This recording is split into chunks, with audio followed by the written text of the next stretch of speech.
Rise and shine. It is unpopular opinion time. I am coming out here. We're coming out. We want the world to know. It's a Saturday, and that's how passionate I am about this. And it is for you, the people, by popular demand in my DMs that I address this and I say this and I put this on the record. So here it goes. I'm going to go ahead and say I don't think that Alex Cooper, despite building an entire empire on flipping gender roles on their head and feminism and breaking out of the box for women and all of this, which I'll address, I don't think that Alex Cooper has really wrapped her head around or understands what misogyny really is. So, in case you missed it, Alex on her show Call Her Daddy just had Megan Fox on. And I am extrapolating a clip. I know that things go awry in the frat house basement of our media sphere, which I talked about in my episode this week, when we take things out of context and take little snippets, but I'm owning it and I'm doing it right now because there was this 1 minute clip that I think speaks volumes. And like I said, that so many of you had come to me being like, I need your thoughts, stat. Let's go. So, what happened? Alex Cooper asked Megan Fox, who is one of our culture's most iconic sex symbols, how she feels in that people making her such a sex symbol is and she says this, the embodiment of what is wrong with our society when it comes to misogyny. She goes on to explain examples and quotes about Megan Fox that people have said about her, i.e., she's the screensaver of every teenage boy's computer, or she's every middle-aged man with a beer guts shower fantasy, what have you. And Megan Fox, who I think does understand misogyny, goes on to explain her whole other issue of basically not truly asking to be stepped into that role. She talks about her own body dysmorphia. She talks about wanting to be seen for her intelligence and her mind and her quirky niche sense of humor, which are things obviously that we talk about here on Cancel Me Baby, right? And the caption of the post of the video said something to the effect of, Megan Fox is defying all of the labels and, is not ashamed of unapologetically and living on her own terms, right? And I gotta be real, you would think, again, given that my whole mission is for women and men, but women to break out of these boxes that society puts us in, right? It's like, again, you're either the centerfold or the brain. You think I would be doing back handsprings in the street, but I have to say it felt a little 2018 bustle glamour-y to me. And also made me think again, how is this misogynistic? Like, how is this misogynistic exactly that everybody, men, women, anyone but eyeball, like the trees, the frogs, the leaves, like everybody thinks you're super hot? What about that is misogynistic exactly? Like, I don't think you really get what misogyny actually is. And in the end of this, we're going to get to some examples, current and not, of what actually is misogyny, because we need to get our priorities straight, right? So, first off, is little branches off of this. Before I tell you how I really feel about it, that people said, whether it be in the comments or just to bucket things, right? That may be obvious reactions to this that were either in my DMs, in the comments on the post, what have you. One of them is the fact that Alex Cooper built Call Her Daddy on, again, the whole, like, indulging male and female roles. And I won't knock what she has built. In fact, I mean, I'm not an avid watcher by any means. I'll see clips like this here and there, but I actually preferred when it was she and Sophia because I thought it was really refreshing and, let's be real, entertaining, even if it was for shock value, what have you, that they took that stereotypical male locker room talk and we're doing it as women. And we see that sometimes still on the show, even though and has taken a hardcore feminist rebrand. Like the devil works hard, Kris Jenner works harder. And I would argue the call her daddy branding feminist people work even harder than that. But they used to have slogans like, degrade me and all that kind of stuff. But I had someone say to me, like, how ironic coming from somebody whose slogan was degrade me. And I never really saw this as face value. That's why it could be so provocative for feminists, because while some people view what Alex Cooper did as like super feminist and like flipping the script and that whole thing, it could also be like, okay, but in this way, like putting women in a belittled role yourself. I never really saw it that way. I always kind of saw like the whole degrade me, all that as like a tongue in cheek play off of the fact that women, like, on the whole, no pun intended, we like to be dominated and bossed around in bed and it's hot to us or whatever. So it's kind of like in on the joke, like I said, wink, wink. But that's all the more reason why you would think that she would kind of be like in on all of this, right? And same thing, this is my second point, goes with Megan Fox. So many people flooded the comments being like, okay, but let's be real, Megan Fox indulges this and owns her sexuality. It's not like she's like stuffed up in the Hogwarts library with dusty old books all day long. Like, let's be real about that. So, in some capacity, it's like, right, I could see how for both of them, it's like you would think since they do indulge it wouldn't be so shocking and like twisting it to a victimization, so to speak, right? So again, it gives a little bit of like, here are two hot, smart women like talking about how everyone thinks we're hot. It's a little like, fuck out of here. Like, what are we even saying? It's a little first world problemsy to me, right? Which gets me to my point, which is this sort of curl clutching, upset of how teenage boys have Megan Fox as a screensaver and middle-aged Jews fantasize about her. Again, for me, it's a little bit like, well, duh, she's super hot. Again, men, women think she's absolutely gorgeous. And for somebody who is such a sex symbol and an icon in pop culture in a way, like what part of that exactly is belittling to women? Like what part of that is contempt for women or hate for women or seeing them as less than? Like what part? Like I need answers. I like everyone thinks you're hot and that is bad. It's like why the math ain't mathing. Like I'm getting lost in the arithmetic here. Like someone help me understand. Where I could see it becoming a problem, which is what I'm going to talk about, is when I think they conflate the two things, because that in and of itself shouldn't be conflated with like being put in a box one way or the other to your detriment, right? So that alone is a standalone thing of how fucking powerful that is. And think about the female presence and the symbol of that power throughout history, throughout pop culture. You have people like, again, name her all the time, but Pam Anderson, who is iconic for this, alongside the Megan Foxes, like perhaps one of the most iconic of all time.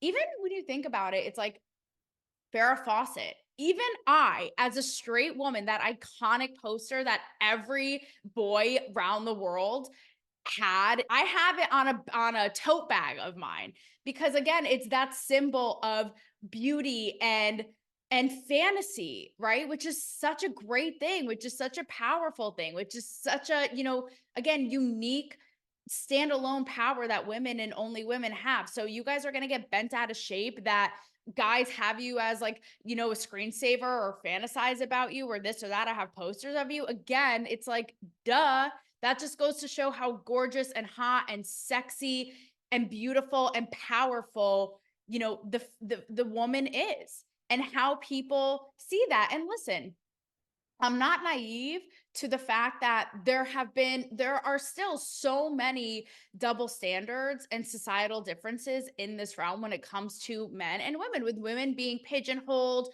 or reputation stained, or, again, double standards are seen a certain way, and men being able to get away with things more. I completely understand that. But this goes to, on the record to say, this ain't that. And a perfect example I brought up about this when I saw this entire thing is the first time I interviewed and met Michael Douglas. What do you think is the first thing I said to him? I asked him about being a sex symbol. I told him he was a sex symbol. So, okay, was I degrading Michael Douglas? Like, somebody in the class, raise your hand. Raise your hand. Let it be known if I was degrading Michael Douglas, right? So that's where it's like status and that people idolize that and influence. I think that that's really cool and it's really powerful, and that's not power to be overlooked by any means. And when we think about too, like I have this in my notes because how could I forget? You even have, like, when it comes to the power of female beauty, even in somebody like iconic, like a Pam Anderson, you even have the Candace Owens. Like, my jaw was on, and this is a whole other thing with her. Like, what is happening, like her exile from the Daily Wire. I'm literally on the edge of my seat. She, like, in cahoots with Kanye West, like, again, probably circle jerking him harder than the media circle jerking Don Lemon's interview with Elon Musk. But I digress. Even Candace Owens, in one of her episodes, my jaw was on the floor when she herself, the most pearl clutching, uptight, holier than thou, this is immoral, that's immoral, women's place, this, that. Even she has, like, given nod and paid ode to Pam Anderson as someone she always thought was such a beautiful, hot, sexy, emblematic symbol of female power and womanhood, right? So that just goes to show the universal power of that and the timeless power of that. So again, I need to know where in this scenario is, like I said, the contempt and hatred for women. Why do we immediately correlate that with degrading or bad or wrong? It's funny because last night I was watching Dumb and Dumber, and you see in Jim Carrey and Jeff Daniels, like, ratchet apartment with their bird's head falling off, all there is besides, like, mold is like a photo of a woman in a one piece swimsuit poster. And it's like, right, exactly. Or like the tale as old as time is like, what do you have in, like, men's jail cells or prison cells? It's like the photo of the woman, the poster of the woman to get them through the day. If you hated women and women were so little and so useless and so bad in your mind, why would you idolize them and put them on a pedestal in that way? Answer me that and riddle me that. And again, where it does cross a line in my mind. So Megan Fox can take issue with the fact that, yeah, I always wanted to be seen for this, this, this. And to me, again, I talk a lot about victim mentality and her issues with her own self-image and body dysmorphia. That's a whole other ball of wax. Like, that's fair and that's her struggle and that's her thing. I'm not even going to get into that. But just on the face of it, and I wrote this on the post, that Megan Fox, as you guys know, is somebody I always, refer to, give props to, even look up to myself as somebody who does embody a powerhouse in the way that she is so smart and witty and funny and completely owns her sexuality. And both are, like, out there in your face, like brains, tits, her silicone perhaps don't matter on a platter, like right there for you. And that to me is what is so inspiring. So, I can understand her issue of being like, oh, I was always boxed in as a sex symbol and I wasn't asking for it. But let's, like, I don't know. It's like, let's focus on the power of being both. Now, this is where I could see if this conversation were to make sense. If it were in the context of not, oh, everyone has Megan Fox as their screensavers and jerking off to her in prison and sending her letters from prison because she's so beautiful and has that spell on us, and, like, wants to drink her blood like she does with Machine Gun Kelly, perhaps. It would be if it were truly degrading and truly misogynistic in my mind, would to cross the line of being like, oh, she's only good, like, you're only good for your mouth and your tits and get on your knees and suck my cock. That's all you're good for. Like, that pretty much in my mind, like, yes, that's putting her then in that box and being degrading in that way. That to me is misogynistic, right? But none of this to me crossed that boundary.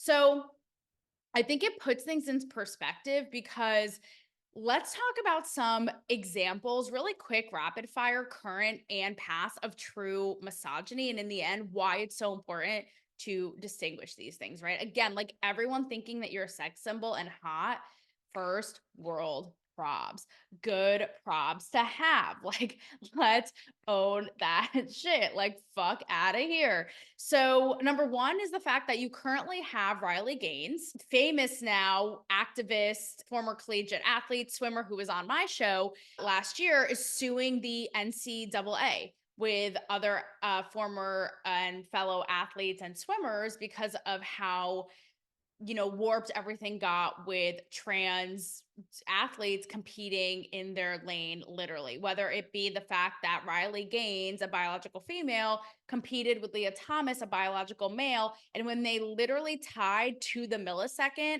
out of PC nonsense, the trophy, despite all of Riley Gaines's hard work, despite biology, despite, the way the world goes round and round, the trophy was given to Leah Thomas, right? So you have the actual nonsense of the, again, physicality and reality of that and why that just isn't fair and is a complete slap in the face to women. But even you have stories of being forced in the locker room to be with individuals who haven't transitioned and male genitalia, and you have to, they had to change next to them, what have you. But because this wasn't, even though they spoke up about it, but because this wasn't politically correct or seen as acceptance or what have you, they were basically bulldozed and trampled on, right? Their voices, their experience, their stories in support of somebody like Aaliyah Thomas. And Riley Gaines has every right of saying, okay, so I'm a woman and this is my experience and this is my opportunity, and you're just going to stomp all over that like Sasquatch. That's misogyny. Okay. And that's happening all around us all the time, whether it be in work, whether it be in athletics, schools, what have you. When you think about women and opportunity, misogyny, again, is seeing women as less than, having contempt for women, belittling women, right? Degrading women, and being almost, even in some cases, like threatened and terrified of women to where you actually hurt them and put them down, right? But even like when you think about opportunity, and I'm not even going to go through all the waves of feminism and all this, but like I would argue, because again, the formal ideal that women are only good for being in the kitchen, making a sandwich, like ironing, doing laundry. Misogynistic. The fact that my own grandma, when she was a secretary, couldn't tell her bosses that she was pregnant because they would fire her. Sexist, misogynistic? I would say so. Again, what these gals are talking about, not so much. And I would argue even women on women misogyny, that has become more and more of a thing. And I talked about this recently, but you see women, and many even conservative women, who villainize fellow women who are out there with their sexuality, saying that it's immoral, saying that they don't respect themselves. And I hate to say this because it's so buzzy, but this internalized view of what women should or shouldn't do and putting them in boxes in this way. And a lot of the times, again, we see misogyny coming. It's like women on women crime. To take a turn for the dark, I don't know, it may be viewed as misogynistic, the horrible, barbaric, massive rape terrorism that we saw by Hamas against women a mere few months ago. Is that not misogyny? Raping innocent women. And the things, I'm not even going to detail because I'm trying to keep this light today, but the things that they did, the mutilation, the absolute dehumanization of purely of women that these men did as an act of war is absolutely abhorrent and just absolutely disgusting. Literally disposing of women, acting in the most heinous, unthinkable ways merely because they were women, and showing none, any dignity of human life. Not even to get into the whole reaction or lack thereof that our culture has had to that. But again, to put things in perspective, like saying what's gone on with Megan Fox and her ultimate evolution as a sex symbol of female power, how that's the embodiment of misogyny, versus something like, again, what I just described in, let's not, again, mince our words, misogynistic rape terrorism. Let's put things in perspective. So why is it important to distinguish? Why is it important? It's important to, why am I so passionate about this? Number one, it's so important to me because we can't be conflating all of this all the time, because we should be empowering women to be proud of their sexuality and use it boldly and understand that it's a tool in their kit and the power that that has, instead of weaponizing it or demonizing it one way or the other, and to really use that power to their advantage, right? Again, it's sort of like the victim and non-victim mentality. Also is really to discern even what I was just saying. Like, what are things going on in society that are truly misogynistic, that are hurting women, versus things that are helping women? And where are we convoluting that and getting in the way of that? What are things happening that we really truly need to look at that are at the detriment of women? Again, also when it comes to victimization, to treat true victims of this with care and not